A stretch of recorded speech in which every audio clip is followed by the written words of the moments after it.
What's going on, everybody? This is Chris Classic dropping a car vlog. Hope you guys are having a wonderful Monday. If nobody tells you, remember that God loves you, Christ loves you, and I love you as well. Make sure you subscribe to the Take It Home podcast, where I talk about professional wrestling topics, and I'll put up my matches as Classic out for professional wrestler of 13 years. So make sure you look at my matches, make sure you look at the content, and subscribe and comment. I comment back. Make sure you also subscribe to C3 Ultimate Wrestling, me and my wife's professional wrestling company. August 30th, right around the corner, less than 2 weeks away. All on the line. Championship matches. Control of the company. Debuts. Whole bunch of great wrestling stuff. August 30th at the 11th hour. Dyer, Indiana at Harold's Private Venue. Tickets are on sale on Eventbrite. On Eventbrite only, they are $5 off, but they'll be $5 more at the door. Bars. When I first got the network, the WWE network, I think it was like one of the biggest and greatest things that happened to wrestling. Not just WWE, but to wrestling. When they launched the network, a lot of people were speculating, like, how much would this be monthly? How much would the pay-per-views be? Because they were called pay-per-views at the time, not PLEs. And then when we heard that it was a $9.99 a month price, we was like, oh my gosh, everybody and their mama signed up for it, because it was just a big thing at the time. You mean to tell me that I can get WrestleMania, SummerSlam, Survivor Series, I can get all of this stuff? I'm not going to even sit here and say WWE was at their best when the network was out, but you mean to tell me I can get all of this stuff for $10 a month? And then they had original shows, Legends House, and that the prank stuff, and then stuff fizzled out, obviously, Camp WWE and all that. Man, everybody was into it. But outside of that, one of the selling points was NXT. At the time, it was Neville, it was Bo Dallas, it was like a little bit of remnants of Seth Rollins before he joined the Shield, Big E, Sami Zayn. It was a lot of these guys that was like making a bigger name for themselves on NXT, to the point to where people was like, NXT is more interesting than Raw, and it's more interesting than SmackDown. Now, some people are saying this now, and Shawn Michaels is more in the holding the reins of NXT. But back then, I remember people would talk about it on Facebook, Twitter, and stuff like that. Oh man, Paul. They were calling him Paul back then, but Triple H, he should be the one to run Raw and SmackDown. I mean, look at what he's doing at NXT. He's doing so great in NXT. He's doing so great in NXT. He's doing better than Raw and SmackDown. I can't stomach Raw and SmackDown and stuff like that. NXT takeovers, the pay-per-views. A lot of people were rambling and stuff like that. They were saying it was so good. It was so good. And everybody wanted Triple H to run WWE because of how great NXT was back then. Fast forward, outside of scandals, TKO Holdings, partnership with UFC, Donald Trump, all this other stuff. These are not things that really bother me at this point, but I'm just saying, Paul, for the most part, runs creative of WWE. So we are going to talk about that. Has he been doing a great job since Vince got kicked out? He ain't stepped down. He got kicked out. And I'm going to say this. Triple H, that's Vince's son. You can say son-in-law, you can do all of that stuff. You can say it, but still, at the end of the day, when I say that that's his son, you guys know exactly what I'm talking about. He is his daddy's son. Through marriage, through whatever. So, to think that, you know, he's just doing this stuff on his own, or he didn't learn from Vince. Now, Vince is a great wrestling promoter. Now, person, that's two different things you can differentiate, for sure. But still, you know, I think a lot of people wanted Triple H to run WWE for the longest because of the NXT thing, and then a lot of people was like, man, we don't want it to go to somebody who has no idea how to run a company. I made a video. One of my videos got like over 100 views. One of my first ones was, a lot of people aren't going to like the direction that Triple H is going to take WWE. And lo and behold, look at where we at. I'm going to sit here and say I'm not a big fan of how Triple H has done some things. Wrestling is way different. It's way different between when Vince did it and he did it. It's way different. And I do understand some of the tactics that he has done, because a lot of promoters back in the day used to just say stuff and then it'd be swept under the rug because people weren't looking at dirt sheets. They wasn't looking online. They wasn't reading about people's personal life. They wasn't doing all of this stuff. It's a different time period, and I do think that Triple H needs to understand that, because, and I said this in my video last week, there's a thin line between, you know, being unpredictable, but then also like disrespecting people. A thick line, I'm sorry, I did say thick line. It's a thick line, and I think Triple H is definitely on the borderline of just being disrespectful unintentionally. It's like, it's different now. Y'all do a show called Unreal. Y'all pull the curtain back. People do interviews and they talk about their personal life, even if it's against somebody that they're supposed to hate and despise. It's way different now. So what you cannot do is, you cannot just try to click on and click off. Even The Rock tried it, and people was just like, Rock, what are you doing? Hey, I'm the final boss. Right now I'm Dwayne. Hey, we're doing great in WWE. Cody's going to be this and Cody's going to be that. And I do think that you guys have an old school machine, and you're trying to turn it into something of current technology, and it just doesn't work. It just doesn't work. Putting a floppy disk in a computer will not work anymore, because there's no floppy disk compartment for it. You have to do USB, you have to do USB ports, you have to do all of this other stuff, flash drives. You have to do all of this stuff. So now you guys are trying to do old school tactics with trying to swivel up the media and stuff like that, and it just doesn't work. You want examples? Sure. The I don't see color thing that Triple H did a couple, was it this year or last year? It was like a lot of people was on a tangent that they wasn't booking black talent on PLEs. There was like 3 in a row. It was like no black talent. And then Triple H was like, well, I don't see color. Now, when people say that, I see what they're saying, but I don't think that's the best thing to say, because obviously color is the first thing that you see. You know, outside of the Triple H angles where, you know, he dressed up as the Nation with DX, they basically had blackface.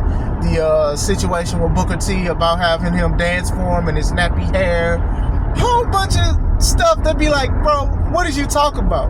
And we can sit here and say, oh, well, that's Vince doing, but who was under Vince? Not like that, did he? Who was under his tutelage and stuff? It was Triple H, it was Paul. Like, come on, man. Like, what are we doing here? What are we doing here? Paul, you cannot say that kind of stuff and then think that people just gonna be like, oh yeah, he don't see color. Like, even people who aren't considered colored folk felt a certain way about it. R-Truth being let go. All the people was saying we want truth. Then he shows up at Money in the Bank, and then people's like, oh man, what you got to say about Triple H? We got you. No, y'all let that man go. Y'all let that man go. Stop playing with us. Because even now, it's like, it's not even a clear direction of what they want to do with R-Truth / Ron Killings. Now, we love this guy, so we are patient. But at the same time, it's just like, oh, come on. If anything, R-Truth should have been the one that made Cena be the good person. At least that would have been a better payoff than Cody doing it, because Cody has so much stuff. Cody is, I don't want to go into Cody's accolades, because it'll be like 10 minutes. But still, I'm just saying in general, like, you can't sit there and just be like, we got you guys. And then it's like, it's very inconsiderate, because other people got released. Well, Dakota got released, and she's not back in the company and stuff like that. And you don't want to have that kind of thing of being like, oh, are they really released? Let me message them and act. Same thing with Karrion Kross. Karrion Kross got released, and Ashanti from Hit Row got released. And then a lot of people are like, oh, it's a story. Now it's a story I don't really care about. But still, if they ever do anything with it, like, I'm not sitting here saying that you have to like just be out there, because obviously they're not answering any more social media questions. They're asking for people to interview stuff, because these people are going to get down to the nitty gritty and stuff. With Triple H though, it's just, I don't think that he's been great with answering a lot of questions when it comes to certain things. Can we talk about record-breaking sales? Sure. Can we talk about record-breaking attendance? Of course. We can talk about all of that stuff. And yes, that's making them millions, let alone billions of dollars. And that's pretty good. And that's pretty dope. But at the same time, you can still critique the product. I'm just saying, like, even then, I don't think that he's done that great of a job trying to be ahead of the forefront. You have to take the brunt of a lot of stuff, right? Like, even, for example, Brock Lesnar coming back. So a lot of people are shocked that Brock Lesnar is coming back because of everything that's going on with Brock Lesnar, right? I have my thoughts on it, but still, a lot of people are like, oh, well, it may be a long time, or maybe Brock may have silently retired because he didn't even want to come back at one point. He comes back, And then a lot of people's like, hey, what's going on with that? And then everybody's talking about it. Even the panel, they're asking them about Brock Lesnar returning. Triple H was like, oh, well, Brock is back because Cena wants him back. Excuse me, Cena does not run WWE. He's not the head of creative. He does not put everything together. So you mean to tell me that if Cena wants somebody, he can just have them because it's his final retirement tour? Y'all just gonna throw away all of these allegations and then just get no fool. Dang, you got me saying fool again, Paul. Sorry, you're not a fool. That was just a foolish act. Definitely a foolish act. You have to take the brunt of that. You have to. Or you can say Brock wants to take Cena out before he fully retires. That would have been cool to say. Don't sit there and say, oh, well, Cena wanted to go against him because you literally it seemed like he was scared to even see him return. You messed up your story already. The inconsistency is another thing. I've said this, and I'm not going to put it all on Paul, but majority of it is going to be on Paul because Paul is the face that runs the place. After TKO, you know what I mean when I say that. But still, man, I do think that he has been consistently inconsistent when it comes to certain things. I do think that swerving and changing stories, it don't make sense. The Cena thing, the only reason why Cena and them is getting like a big reaction is because it's his final year. And my thing is this, that goes into the disrespectful plank of it because people just want to see Cena one last time. And y'all really messed up this final run. Like, even him being evil, it had so much potential.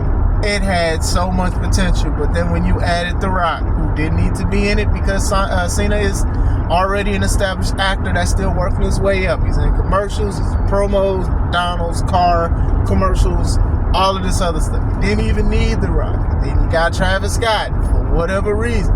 Travis Scott's not even with the company no more because he didn't want to train or they didn't like what they saw. I don't know. You put him in part of two historic things. Travis Scott is a part of Cena being evil. Travis Scott is also a part of Cena being a 17-time world champion.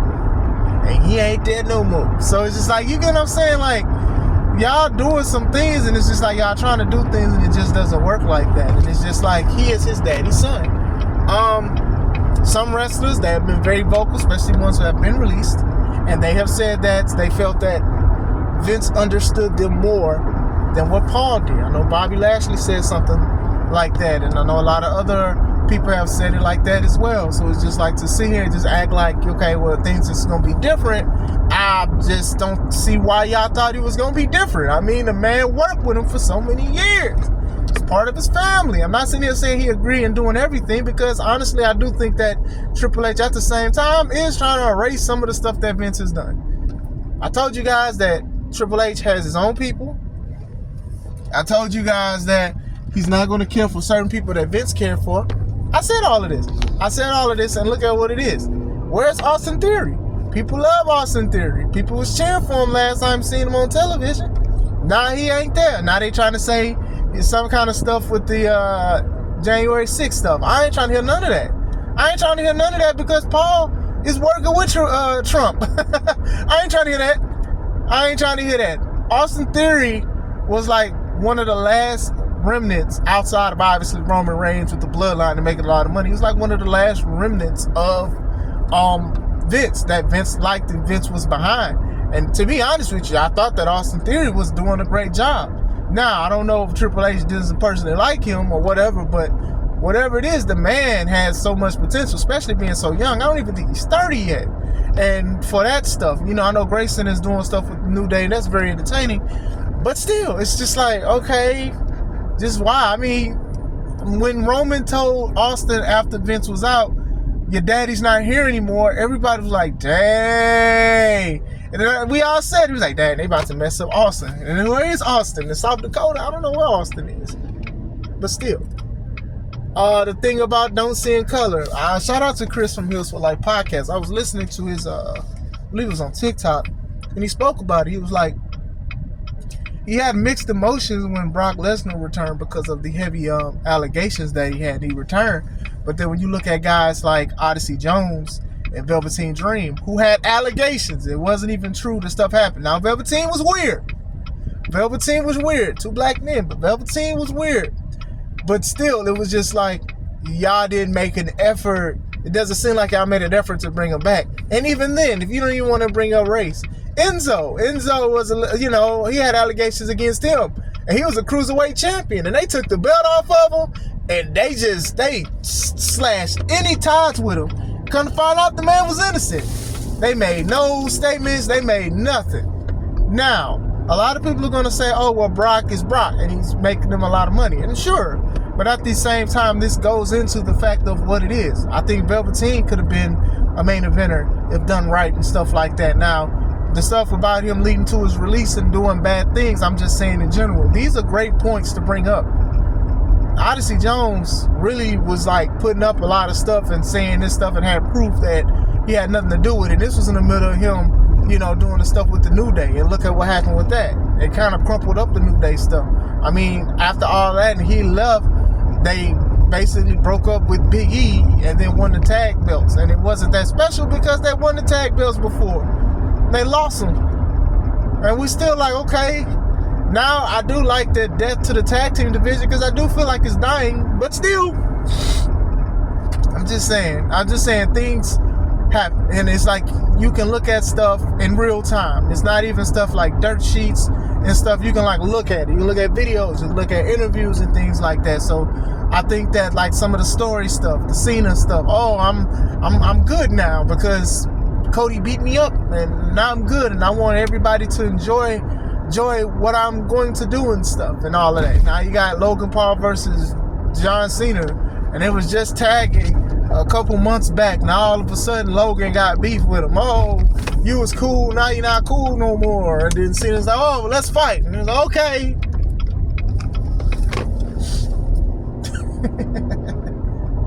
Like, come on, man. Like, what are we doing here? Like, what are we doing here? They're making so much money that it doesn't even matter to them at this point. It doesn't even matter. Paul, you gotta work on your talking, man, because dog, the more you talk, it seems like you lie or you're throwing somebody under the bus. Because even you saying that Cena wanted Brock back for his final matches and stuff, that's like, hey, don't be mad at me. Be mad at Cena. Don't be mad at me, the person that does the creative and stuff. Be mad at Cena. I have yet to see WWE Unreal, so I can't even say what he says during that and stuff like that. I know some people speak about it. I may watch an episode or two. Who knows? It's just something that makes my stomach turn, just like scrolling past it on Netflix. Not even gonna lie to y'all. But still, what do you guys think of Paul's reign? And I think that he had all the potential and stuff. And I know a lot of people was like, oh, but when Vince was out, it was going to be a lot better. It was like the PLEs was going to be a lot better when Vince is gone. The PLEs was getting better before Vince left. Especially during that COVID era, or the end of the COVID era. The PLEs was popping. Like, I know a lot of people wanted AEW to succeed so much and say, okay, AEW did this and that. But when you sit back and you look at those WrestleManias and those PLEs and all of that stuff that year after COVID and stuff, WWE was doing some great quality stuff. And I think that was when people started wanting to buy in to the company and stuff like that, and the quality and the money and the buy rates and stuff like that. Everything leading up to between COVID, the end of COVID, and WrestleMania 40 was great. Mostly I'll say 95% of the stuff that we were seeing on WWE television was great. All the way up to WrestleMania 40. After that, reused storylines, rehashed feuds, all kind of stuff. Inconsistent with a whole bunch of stuff. It was just like a whole bunch of stuff was just crazy. I talked about 41. I was like, WrestleMania 41 was not better than WrestleMania 40. I was disappointed in the main event. I was disappointed in a lot of matches. SummerSlam wasn't that good. It wasn't better than last year's SummerSlam. Y'all had 2 nights. Y'all had 2 nights to get it right. 2 nights to get it right. Bars.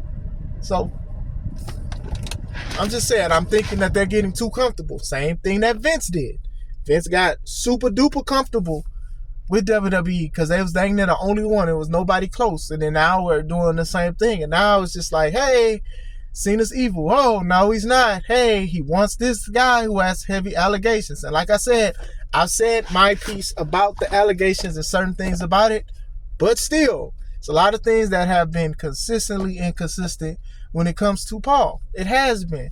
And like I said, I wasn't expecting him to be perfect or anything like that. I know a lot of people was like, oh, well, how dare he have politics and stuff like that, because they've been promoting the Trump thing with the fitness.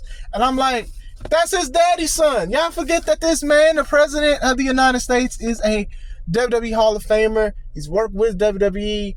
Linda, Vince's wife, worked with WWE. Come on, man. What are we doing here? What did y'all think? You've been taking pictures and stuff. Y'all thought he was going to be like, oh, let's take the politics out of it? No. Come on, man.